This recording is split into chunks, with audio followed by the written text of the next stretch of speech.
Hey friends, welcome back to Book Snap. Tonight we're stepping into a journey that asks a timeless question. What does it really mean to live a great life? Not just a successful life in the eyes of others, not just a busy life filled with endless tasks, but a heroic life. One where you rise up to your highest potential every single day. That is the heart of Arete. Activate Your Heroic Potential by Brian Johnson. If you find this summary helpful, don't forget to like this video, subscribe to Book Snap, and comment below the title of the book you'd like us to summarize next. We'll make it happen soon. Now close your eyes for a moment. Imagine you're standing at the edge of a quiet cliff just before sunrise. The air is crisp, the world is still, and you feel the pull of possibility in your chest. Down below, the ocean breathes, its rhythm steady, as if reminding you that life is more than the endless noise of notifications and deadlines. In this silence, you hear something deeper. A call. A whisper that feels like it comes not from the world outside but from within. This is the call to Arete. In the ancient Greek world, Arete meant excellence, but not in the narrow sense of winning trophies or being the best in comparison to others. It was bigger than that. It was about living in alignment with your highest potential. It was about closing the gap between who you are capable of being and who you are right now. The Greeks believed that to live with Arete was to live with virtue, courage, and a sense of purpose. Think about your own life. How often do you feel like you are living at your best? Maybe you've had moments when you felt fully alive, when time disappeared, your focus was razor sharp, and your heart beat with meaning. Those moments feel rare, don't they? But Brian Johnson argues they don't have to be. He says you already have what you need to live heroically. The challenge is not about becoming something you're not, but remembering who you are and practicing it, breath by breath. As the sun begins to climb higher on that imagined horizon, you realize that the light doesn't suddenly burst forth all at once. It rises slowly, steadily, until the darkness fades. Your own heroism can grow in the same way. It doesn't arrive in a single moment of triumph. It's cultivated in the small choices you make each day. Choosing discipline when distraction tempts you. Choosing kindness when it would be easier to look away. Choosing to stand tall when fear wants you to shrink. Johnson reminds us that the word hero in ancient Greek didn't mean someone with superpowers. It meant a protector. Someone who gave their strength in service of something bigger than themselves. So when you think of activating your heroic potential, don't imagine a cape or a sword. Imagine waking up each morning and asking, how can I serve with excellence today? How can I bring the best version of myself to this moment? This isn't about perfection. It's about alignment. Picture your life as a bow and arrow. Your true self, your ideals, are the target. Every choice you make is like drawing the string back and letting an arrow fly. Sometimes you'll miss. Sometimes you'll hit the mark dead center. But what matters most is that you keep showing up, keep aiming, and keep practicing. That commitment, that relentless pursuit of Arete, is what transforms ordinary life into an extraordinary adventure. And here's the paradox. The hero's journey is not just about climbing mountains or saving kingdoms. It's about making your bed with care in the morning. It's about pausing before you speak in anger. It's about reading a few pages of wisdom instead of scrolling endlessly. The path to greatness isn't hidden. It's right there in the tiny, ordinary moments of your day, waiting for you to choose the higher road. As the first rays of sunlight stretch across the sky, painting everything gold, you feel a quiet certainty rise inside you. The life you want is not somewhere far away. It's here, in your hands, in the next choice you make. The call to Arete is not a distant trumpet. It is a gentle invitation, whispered in the stillness of dawn. Be your best, right now. And so, the journey begins. As you continue along the path, the morning sun climbs higher, And with its light comes a sharper awareness of something stirring inside you. It isn't the world around you that feels divided. It's you. On one side, there's a version of yourself that stands tall, shoulders back, eyes alive with purpose. On the other, there's a smaller voice that whispers excuses, that tells you to stay comfortable, to play it safe, to wait until tomorrow. Brian Johnson calls this contrast the two selves within us, your highest self and your lesser self. The highest self is who you know you could be, the courageous, disciplined, loving version of you that shows up with integrity. The lesser self is the part that wants to cut corners, that looks for comfort in distraction, that avoids the hard work because it feels easier to delay. Both live inside you. Both speak every single day. And every moment is a choice about which self you'll strengthen. Imagine standing at a crossroads. To your right, there's a path that's lit with possibility. It's steep, rocky, and requires effort, but every step you take makes you stronger. To your left, there's a gentle slope leading into a valley of ease. Soft couches, glowing screens, the endless scroll of entertainment that numbs but never nourishes. One path leads to Arete, the other to regret. You've walked both before. You know what it feels like to answer the call of your highest self. Maybe you finished a project you thought was impossible, or you had the courage to speak up when it mattered, or you chose discipline over indulgence. In those moments, something inside you lit up. You didn't just feel good, you felt right. And you also know the other feeling. The one that comes when you betray yourself. When you make promises you don't keep. When you hit snooze again. When you shrink from the conversation you need to have. That feeling, Johnson says, is soul-crushing. It erodes trust with yourself, leaving you restless, uneasy, unsatisfied. Here's the truth. Life is not a single battle between good and evil. It is 1,000 tiny battles fought in the space of a breath. Each one is a chance to either close the gap between who you are and who you're capable of being, or to widen it. The ancient Greeks had a word for that gap, the distance between your potential and your reality. When you shrink from your best, you feel regret. When you rise to the occasion, you feel Arete. It's not complicated, but it is hard. Because the lesser self is always nearby, ready with reasons to wait, to quit, or to settle. So the question is, who do you want steering your life? Do you want the lesser self, the one ruled by fear, laziness, and self-indulgence? Or do you want the highest self, the one who whispers, "You were made for more"? You walk further along the path, and the two selves begin to feel like companions at your side. One pulls you back towards safety, the other urges you forward into growth. Neither disappears. Johnson reminds us that the hero doesn't destroy the lesser self. The hero learns to master it. The hero hears the excuses, the fears, the cravings, and chooses anyway. That choice, repeated, becomes your character. And your character becomes your destiny. Each moment, each decision, is like laying a single brick. One brick doesn't build a wall. But over time, with patience and persistence, you construct the life you've always longed for. The sun is high now. The path before you is steep, but it's clear. You feel the weight of your two selves, and you realize the journey of Arete is not about waiting for some distant day when you've conquered all weakness. It's about practicing courage in this breath, right now.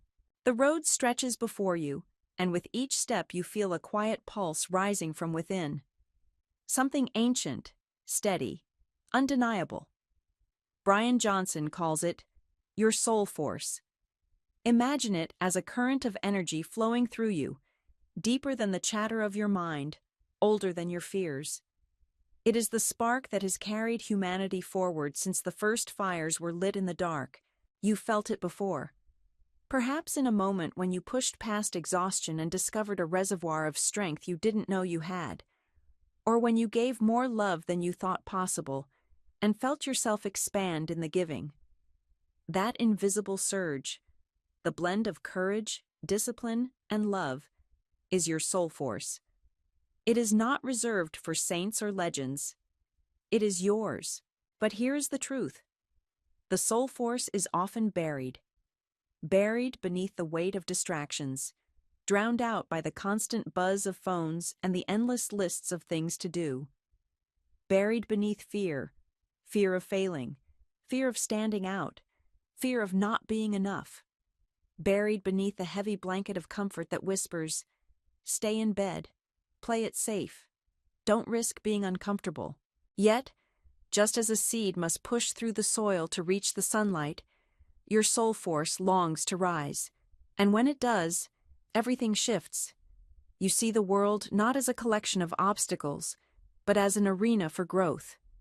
Every challenge becomes training. Every setback, a lesson. Every choice, a chance to practice virtue. Johnson paints this inner power as something active, not passive. It is the fuel that lets you show up when you don't feel like it. It is the strength to do what you know is right, even when no one is watching. It is the voice that says, stand tall, breathe deep, give your best, think about it. What if, in every moment, you could summon this force? What if, when fear whispered that you weren't ready, you smiled back and took the step anyway? What if discipline wasn't a punishment but a key, unlocking a version of you that feels fully alive? As you walk, the sun pours its warmth onto your face. The light feels less like it's coming from above and more like it's radiating outward from your chest. You realize that the journey of Arete is not about adding something you don't have. It's about uncovering what's already inside, about clearing away the noise so your soul force can shine through. You pause, take a breath, and notice how even now, in this moment, you can feel it. The steady rhythm of your heart, the spark of intention when you choose to be present, the quiet strength that rises when you commit to doing what must be done. That is your soul force awakening. And as you continue forward, you begin to sense that this journey isn't just about you. The energy flowing through you is meant to be shared. Heroes don't hoard their strength. They offer it to the world. They use it to lift others, to protect, to inspire. That's what makes them heroic. Not their victories, but their service. In the distance, the path narrows and bends. You feel both selves stir inside you again, one wanting to retreat, the other urging you forward. But now, with the light of your soul force burning brighter, you realize you are not powerless. You can choose. And in choosing, you practice Arete. The path ahead twists upward, carved into the side of a mountain. Each step feels deliberate now, like part of a sacred climb. As you move, you notice the sky shifting, a deeper blue, streaked with white light, and you feel guided, as if unseen hands are pointing you forward. Brian Johnson calls this inner orientation the hero's compass. A compass doesn't tell you the entire map. It doesn't promise an easy road. But it does one essential thing. It points north. For the ancient Greeks, that north was Arete, the highest version of yourself. For you, it may be the person you know you can become. Stronger, kinder, more courageous, more disciplined. Without a compass, you wander. With one, you may still struggle, but at least you know which way to face. Imagine holding that compass in your palm. Instead of a needle, you see 4 shining points: wisdom, self-mastery, courage, love. These are the cardinal virtues that Johnson urges you to navigate by. Wisdom is not about storing up facts, but about seeing clearly. It is the ability to discern what truly matters from what merely distracts. When you let wisdom guide you, you stop chasing every shiny object and begin to focus on what moves you toward the life you want. Self-mastery is the art of discipline. It's waking up when you said you would. It's choosing the food that fuels you rather than the one that leaves you sluggish. It's the quiet confidence that grows when your actions line up with your intentions. Courage is the willingness to step forward even when fear is loud. Heroes are not fearless. They are simply unwilling to let fear dictate their lives. Courage is the force that turns "I can't" into "I will." And then there is love. The Greeks used the word agape for a kind of universal love, the deep care for others, for your community, for the world itself. Love pulls you out of your small self and connects you to something greater. Without it, even your greatest achievements ring hollow. Picture yourself standing at the mountain's fork. The compass in your hand trembles, its 4 points glowing softly. You realize the climb will not always be clear, and the lesser self will always try to turn you around. But as long as you keep returning to these virtues, wisdom, self-mastery, courage, and love, you cannot be lost. Johnson reminds you that this compass must be used daily, not once in a lifetime. Every morning is a new chance to orient yourself. Will I act with wisdom today? Will I practice discipline? Will I step into courage? Will I choose love? These questions are not lofty abstractions. They are practical tools. They are the map beneath your feet. As you continue up the trail, you notice the air thinning, the climb growing steeper. But instead of dread, you feel a quiet strength. You have a compass now.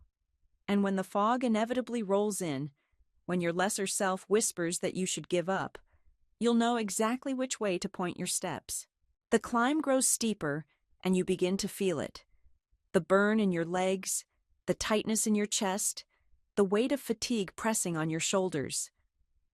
This is where many turn back. But Brian Johnson leans in here and reminds you, a hero's strength doesn't appear by accident.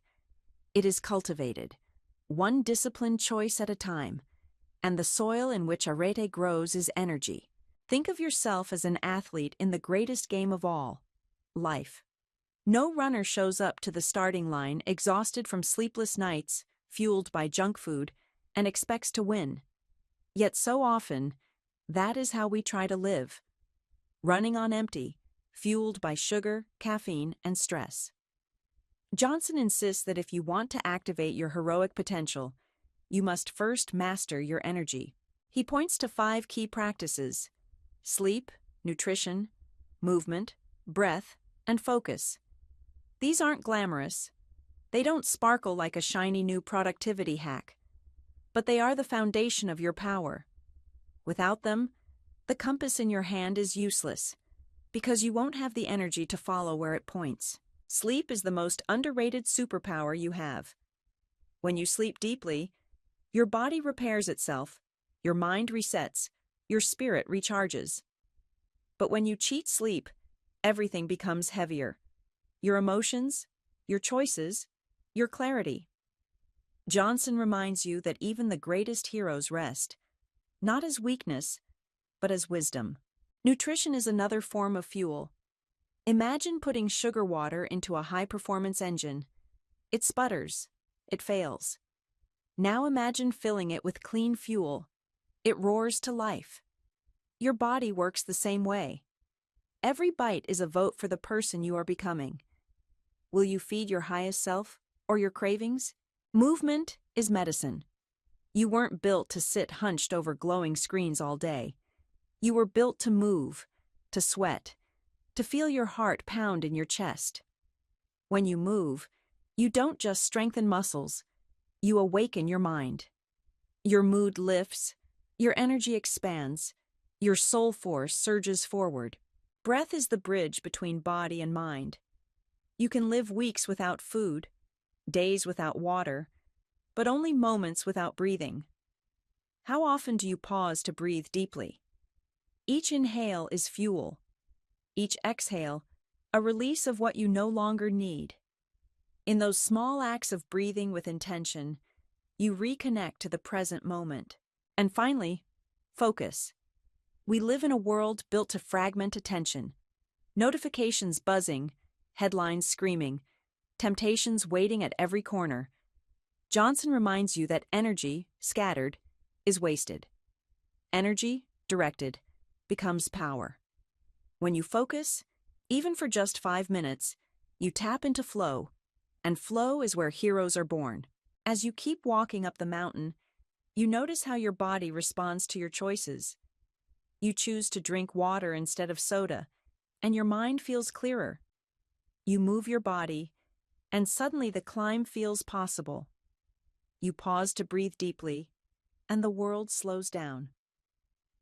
This is what it means to master your energy, not to become superhuman, but to remember that your body is the vessel through which your soul force flows. The path ahead still looks daunting, but you feel ready. You're no longer dragging yourself forward. You're fueled, focused, and alive. You realize that when you take care of your energy, you aren't just surviving, you're preparing to serve. A hero cannot lift others if they themselves are drained. But a hero who is lit from within, that hero can change the world. The mountain narrows into a winding ridge. Wind whips against your face, sharp and cold, and each gust feels like a challenge. Here, the climb is no longer just about energy. It is about how you respond when the world pushes back. This is where Brian Johnson introduces the idea of becoming anti-fragile. Most of us think strength means avoiding stress, shielding ourselves from difficulty. But Johnson reminds you, glass shatters when dropped, but muscles grow when strained. The hero's way is not fragility, not even resilience. Resilience means you take a hit and bounce back to where you were before. Anti-fragility is something more powerful. It means you grow stronger because of the hit. Pressure becomes fuel. Adversity becomes training. Think of a tree in the wind. A weak tree snaps. But a strong one bends, flexes, and roots itself deeper into the soil with every storm. The storm that destroys some gives life to others. That is the path of the hero. You remember a time when life knocked you down. Maybe a failure at work, a betrayal, or a dream that fell apart. At first, it felt like the end. But looking back, didn't that moment shape you? Didn't it sharpen your focus, deepen your empathy, or teach you what truly matters?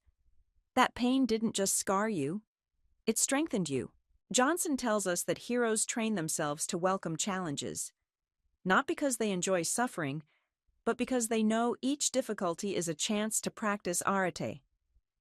Every time you choose courage over fear, every time you face discomfort instead of fleeing from it, you build a kind of spiritual callus. Slowly, the lesser self loses its grip. On the trail, you encounter loose rocks. Your foot slips. For a moment, you wobble, heart racing. The lesser self hisses, "See? You're not strong enough. Turn back before you fall." But the highest self steadies you. This is the moment. Breathe. Step again. You grip tighter, push forward, and realize that the slip itself has made you more aware, more careful, more alive. The secret, Johnson says, is not to wish for an easier path, but to wish for stronger shoulders.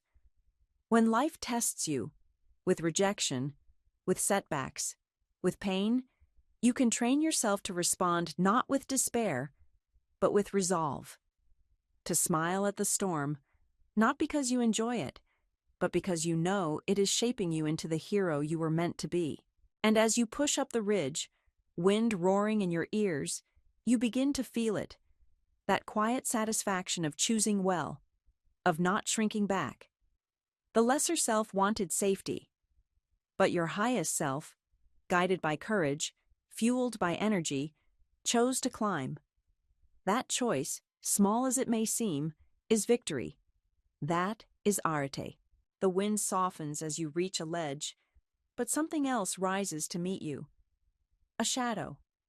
Not outside, but inside. It takes shape beside you, moving in ways you know all too well. This is the enemy you've carried with you since the beginning. Brian Johnson calls it the lesser self, but in this moment it feels like a dragon, whispering poison in your ear. It tells you that you're tired, that you've done enough, that no one would notice if you stopped here. It reminds you of every past failure, every time you broke your promises, every time you disappointed yourself.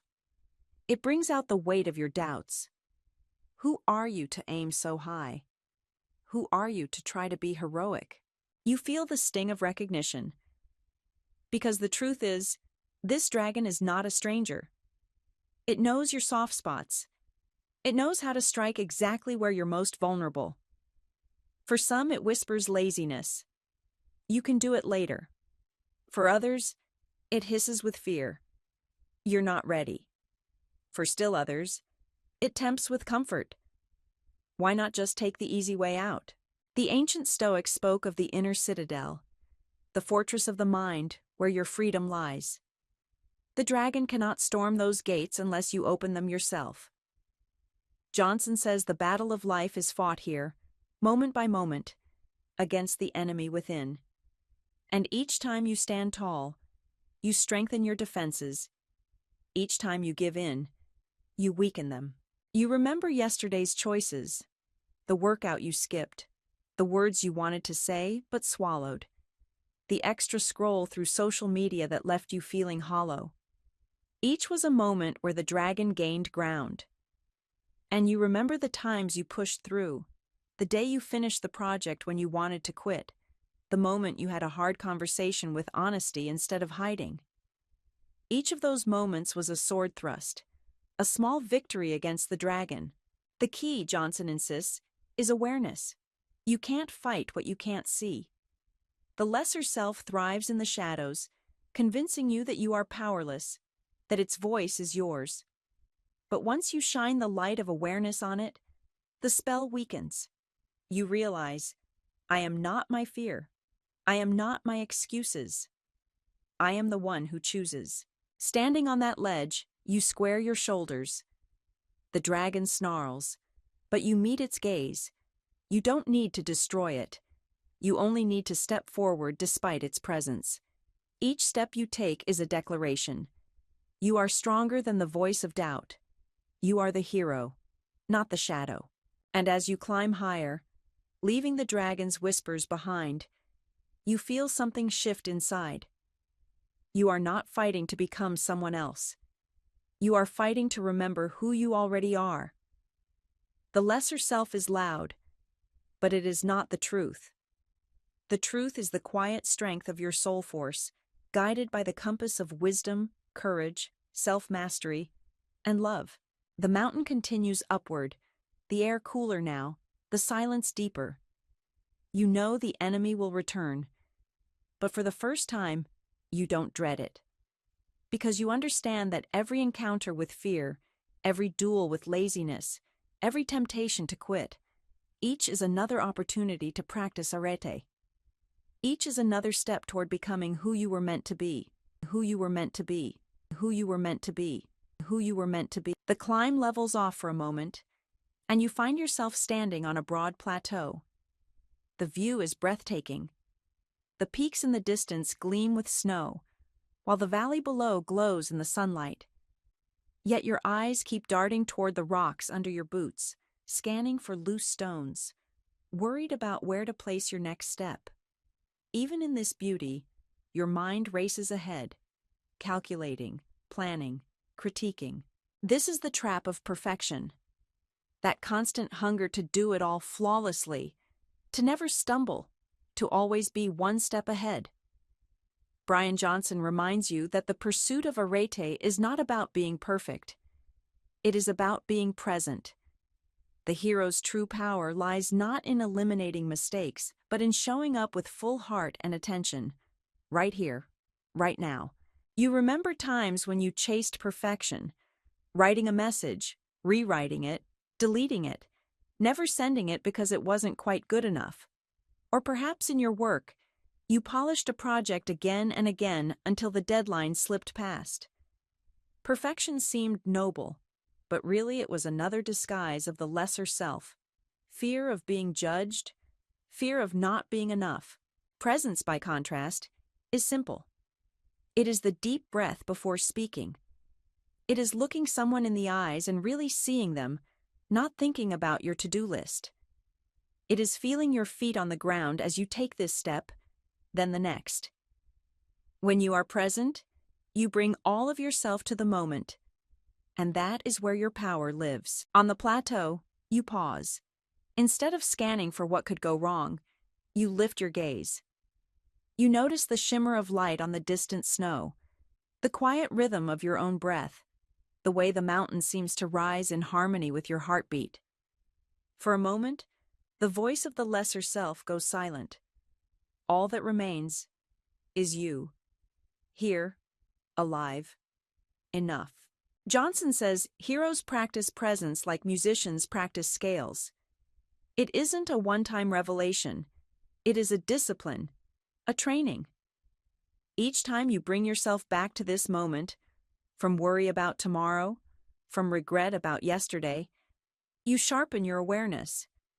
You remember that Arete happens now, not someday. The truth is, the world doesn't need your perfection. It needs your presence. It doesn't need you to be flawless. It needs you to be here fully with your energy, your courage, your love. The highest self does not demand that you never stumble. It asks only that you stand tall, breathe deeply, and give your best in this moment. The mountain path winds forward again, steeper now, but you feel lighter. Each step is no longer a test you might fail, but a gift you get to give. You are not waiting for the perfect moment to live heroically. You are living heroically, right now, one present breath at a time. The mountain path grows rougher, stones jutting out like reminders of every choice you've ever made. You pause to catch your breath and realize something simple but profound. This climb is not one great leap, but countless small steps. Each step is a habit. Each habit is a vote for the kind of person you are becoming. Brian Johnson insists that greatness is not a sudden explosion of brilliance. It's not waiting for the perfect moment to transform your life. Instead, Arete is built one decision at a time, like drops of water carving a canyon. Habits are the invisible architecture of your destiny. Think of a single morning. You wake up. The lesser self whispers, "Stay in bed. You deserve more rest."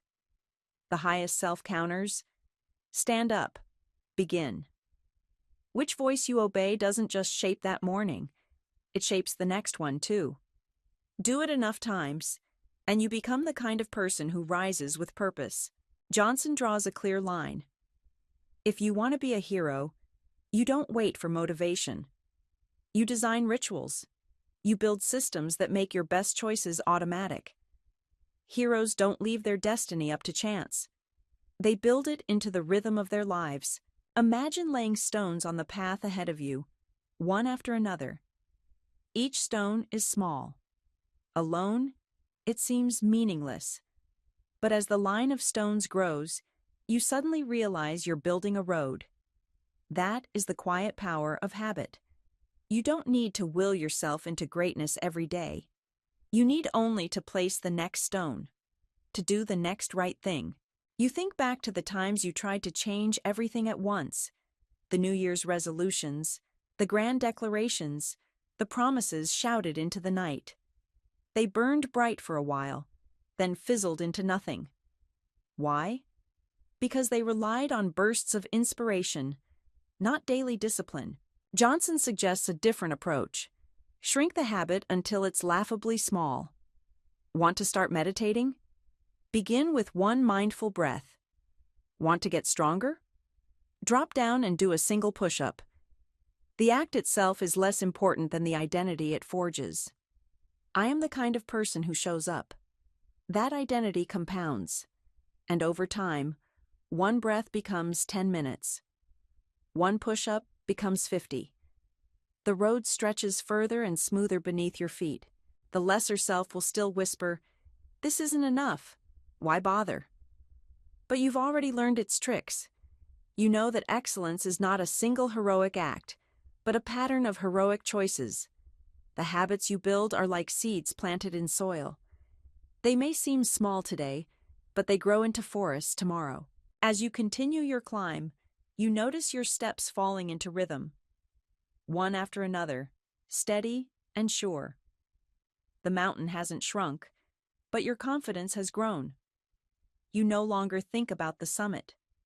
You think only about the next step, and then the next. And in that rhythm, you discover something surprising. Joy. The joy of progress. The joy of living in harmony with your highest self. This is the secret Johnson wants you to hold close. Habits are not chains. They are freedom. They are the rails that guide the train of your life toward the destination your soul longs for. And every step you take in alignment with your values is another arrow hitting the mark of Arete. The path bends toward a valley where voices rise, laughter drifting on the wind. After climbing alone, you suddenly find yourself among others, travelers walking beside you, companions who carry their own burdens and dreams. It is here that Brian Johnson reminds you of a truth many heroes forget. Greatness is never a solo mission. You may be strong, disciplined, and courageous on your own, but Arete shines brightest when shared. The Greeks understood this. Their heroes were not isolated champions. They were protectors of their people, fighting not just for glory but for the good of the whole. To live heroically is to live in service, to pour your soul force into others so they too can rise. Think of the times in your life when you felt most alive. Was it only when you achieved something for yourself? Or was it when you lifted someone else, when your effort became the spark for their hope? Johnson insists that love, agape, is the highest form of energy we can bring into the world. Love transforms ambition into contribution. Love turns power into service. As you walk with these new companions, you see how their presence changes your climb. When one stumbles, another reaches out a hand. When someone grows weary, laughter lightens the weight. You realize that Arete isn't just about hitting your personal target. It's about helping those around you hit theirs too. But here's the paradox. To give your best to others, you must first summon it within yourself. You cannot offer love if you're running on empty. You cannot guide if you've lost your own compass. Self-mastery, then, is not selfish. It's preparation for service. It's sharpening the blade so you can defend, strengthen, and uplift. Johnson paints a picture of the heroic leader not as the loudest voice in the room, but as the one who makes everyone else stronger. Heroes create spaces where others can grow. They are generous with their energy, but wise enough to protect their own well-being so that generosity is sustainable. You glance around the group walking beside you. Some faces are lined with struggle, others glow with quiet joy, but all share the same longing: to live as more than they were yesterday. You feel a bond forming, a shared rhythm in your steps. And in that bond, you discover something profound. Your highest self isn't just about you. It's about us. The valley gives way to another climb, and this time you don't feel alone. You are part of a fellowship of heroes, each guided by their own compass, each carrying their own flame. And as you climb together, the mountain no longer feels like a burden. It feels like a mission worth every step. The mountain narrows once more, and ahead you see a star burning brighter than the rest. It hovers above the peak, as if it has been waiting for you. The travelers beside you pause, their eyes fixed on that distant light. You realize what it represents: purpose. The North Star that orients every heroic life. Brian Johnson reminds you that without a clear why, even the strongest habits and the brightest soul force can scatter. Purpose is what binds your energy, your courage, your love, and your wisdom into a single direction. It is the answer to the question, what am I here for? You think back to times when you've drifted, busy but aimless, checking off tasks that led nowhere. The lesser self is content with distraction. It thrives when you forget why you began. But the highest self knows that your life is short, fragile, and precious.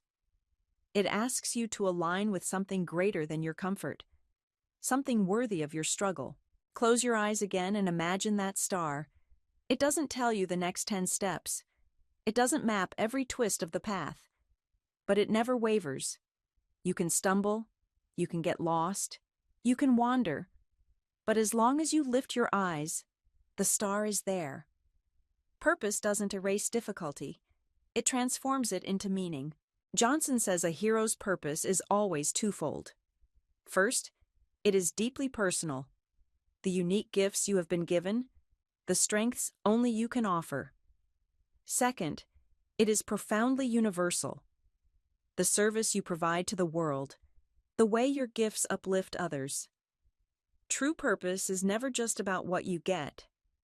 It is about what you give. Think of a candle. Alone it burns brightly, but its flame is small.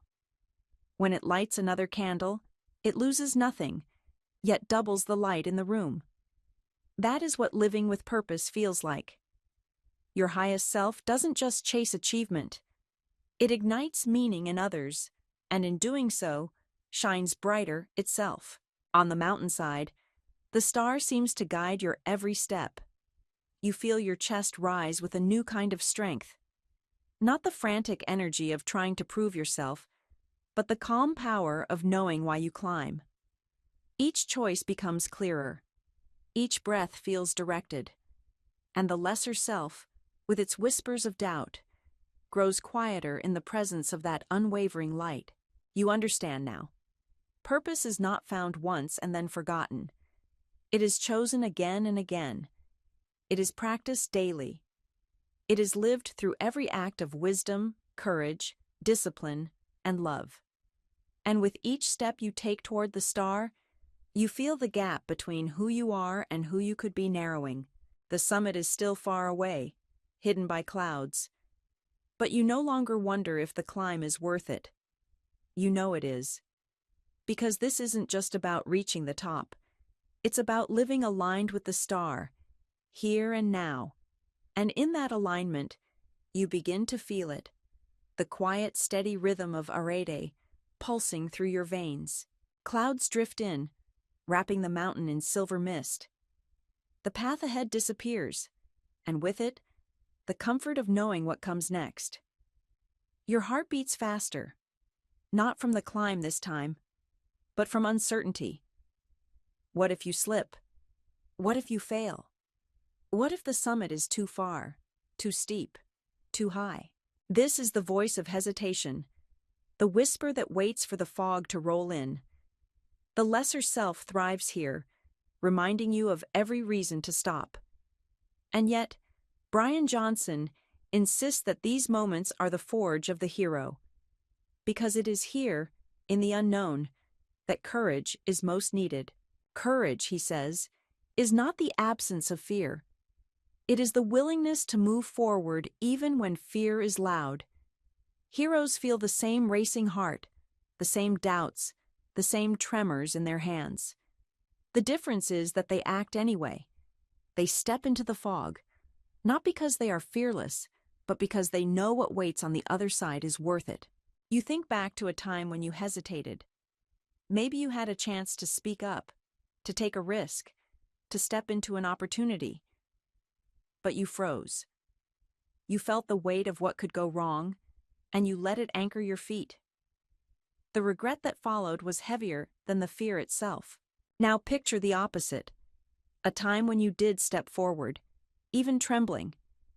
Maybe you asked for the job, confessed the truth, or started something before you felt ready. Do you remember that rush of aliveness? That sense of power? That was courage. Not because the fear vanished, but because you chose to act in spite of it. On the mountain, you take a breath and step into the mist. At first, it feels like stepping into nothing, like leaping off a ledge into the unknown. But then your foot finds solid ground. You take another step, and another. Each one is proof. You don't need to see the whole path. You only need to take the next step. Johnson calls this flipping the switch. Instead of letting fear control you, you use it as fuel. Fear shows you what matters most. If you're afraid to write the book, give the speech, start the project. That fear is often a signal pointing you toward your purpose. The hero doesn't run from it. The hero says, "Thank you for the signal. Now watch me step forward." The mist thickens, but something inside you has changed. The fear is still there, whispering, but it no longer paralyzes. It sharpens you. It tells you, this is the edge of growth. You feel the soul force stirring again, steady and strong, and you remember the compass in your hand. Courage is glowing brighter than ever. You walk forward into the unknown, no longer waiting for the fog to clear before you move. Each step is an act of trust, in the path, in the star above, but most of all, in yourself. And with each act of courage, you feel the distance between who you are and who you could be shrinking. This is the practice of Arete. The mist thins, and the mountain reveals itself again. The path no longer feels like a single climb but a rhythm, a pattern of ascent. Each day, you rise, you walk, you choose. Each day, the same questions return. Will you live with wisdom? Will you practice discipline? Will you act with courage? Will you love? And each day, you must answer again.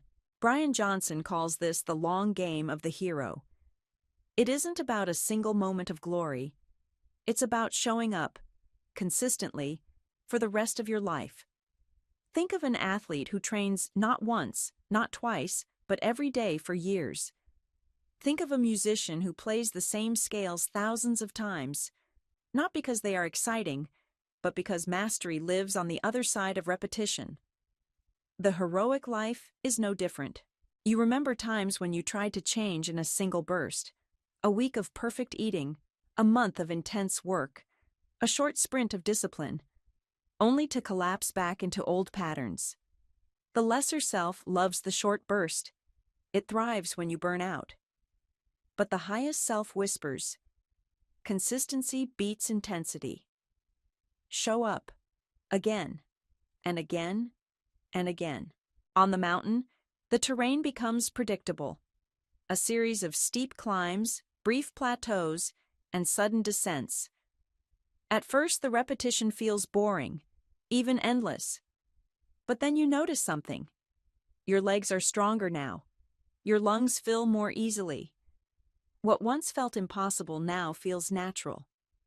The practice has changed you. Johnson teaches that rituals are more powerful than resolutions. Anyone can declare bold goals.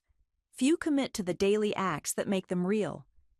But heroes know that their identity is forged in the small, repeated moments, the early morning routines, the disciplined choices, the simple acts of love. You don't rise to the level of your hopes. You fall to the level of your training. So you create a rhythm. Wake up at the same time. Move your body. Nourish it well. Breathe deeply. Reflect on your purpose. Aim your compass at Arete, and take the first step of the day. It may feel ordinary, but ordinary, repeated, becomes extraordinary. As you ascend, the sun begins to dip, painting the sky with streaks of orange and purple. You realize the day is ending, but the climb is not. And that is the point. This journey does not end with one summit. It is a lifelong practice. Every sunrise brings a new beginning, every sunset a chance to reflect. You pause, looking back at the path you've already climbed. The lesser self tried to stop you at every step, but here you are, stronger, steadier, more alive. And you know that tomorrow, you will rise again and choose again. This is not a burden. This is freedom. This is the rhythm of a heroic life. This is the practice of Arete. The mountain peak is close now. The air is thin, the rocks sharp, but you feel something different in your chest. It is not just strength. It is clarity. You realize that every step you've taken is writing a story. Your story. And one day, when the journey ends, that story will be all that remains. This is where Brian Johnson asks you to reflect on legacy. Legacy is not about statues or headlines. It is not measured in how loudly the world applauds your name. Legacy is about the wake you leave behind, like a ship moving through the sea. Every word you've spoken, every kindness you've offered, every moment you've chosen your highest self, all of it leaves ripples that stretch far beyond what you can see. Think of the people who have shaped you most. Maybe it was a teacher who believed in you when no one else did, a parent who sacrificed quietly, a friend who showed up when life fell apart. None of them needed fame or fortune to change your life.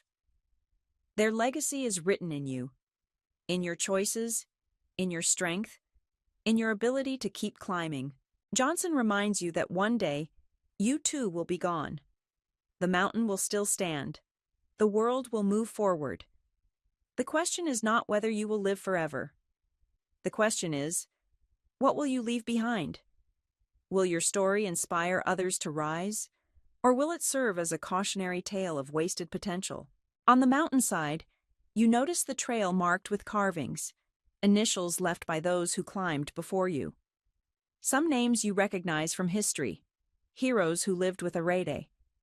Others are anonymous, yet their marks remain, proof that they walked this path and left something behind. You run your hand across the stone and realize you too are carving a mark with every step. Legacy is not built in grand gestures. It is built in the small, unseen acts of courage and love. It is the kindness no one applauds. It is the work you do when no one is watching. It is the example you set for those who come after you. Children, friends, strangers who see how you live and feel permission to rise themselves. The lesser self whispers that it doesn't matter, that your story will be forgotten. But the highest self knows otherwise. Your influence spreads like ripples on the water, touching shores you may never see. To live with Arete is to live in such a way that, when the final chapter of your story is told, those who read it are inspired to write their own with courage and love. The summit is still above you, but now you climb with a deeper purpose. You are not climbing just for yourself. You are climbing for those who walk beside you, for those who will come after you, for those who may never know your name but will feel your light. Your legacy is not some distant prize. You are building it now in every choice, in every breath, with every step toward Arete. The summit rises before you at last, the path narrowing into a final ascent. Your legs are heavy, but your spirit is alive. You pause to take in the horizon. Clouds swirl below you, mountains stretch endlessly, and that single star you've been following now blazes directly overhead. This is the place the journey has been guiding you toward, not just a peak of stone, but a summit within yourself. You realize something profound. Arete is not waiting at the top. It has been here all along, woven into each choice you made, each breath you took with intention, each time you chose the highest self over the lesser one. The summit isn't a finish line. It's a reminder that greatness is not a destination, but a way of being. Johnson teaches that Arete is available in every moment. Not next year, not when you finally land the job, not when you've proven yourself. Right now, in the way you stand, in the way you speak, in the love you give. The hero's path is not about reaching perfection, but about closing the gap between who you are and who you are capable of being. Here, today, you stand on the mountain's edge, the world stretching out below. You imagine waking tomorrow, not as someone waiting for a chance to be great, but as someone already living with greatness in each step. You picture yourself making the small choices, the deep breath, the kind word, the steady focus, the daily ritual, each one a spark, each one a note in the song of your life. And then you see it clearly. Your life itself is the stage, and you are the hero. Not someday, not after you've achieved everything on your list. Now. Because Arete is not about who you hope to become. It's about being that person in this moment. As the wind rushes past and the star glows brighter, You feel the gap between your two selves narrow until it almost disappears. For a moment, there is no lesser self pulling you back, no hesitation clouding your vision. There is only you, aligned, alive, whole. This is the essence of Arete. To live with wisdom, courage, self-mastery, and love. To fuel your energy, to harness your soul force, to serve others, to practice presence, to choose again and again, moment after moment, to live at your highest. The mountain doesn't vanish when you reach the peak. Life continues, with new climbs, new storms, new valleys. But now you know the truth. You carry your compass. You carry your soul force. You carry the star of purpose in your heart. And no matter what lies ahead, you have everything you need to meet it with Arete. So as the sun sets behind you and the first stars fill the sky, you stand tall, breathing deeply, feeling the quiet power that has always been yours. The journey is not about waiting for tomorrow. It is about living heroically today. And tomorrow, when the sun rises again, you will choose Arete once more. Arete once more. Arete once more. Arete once more.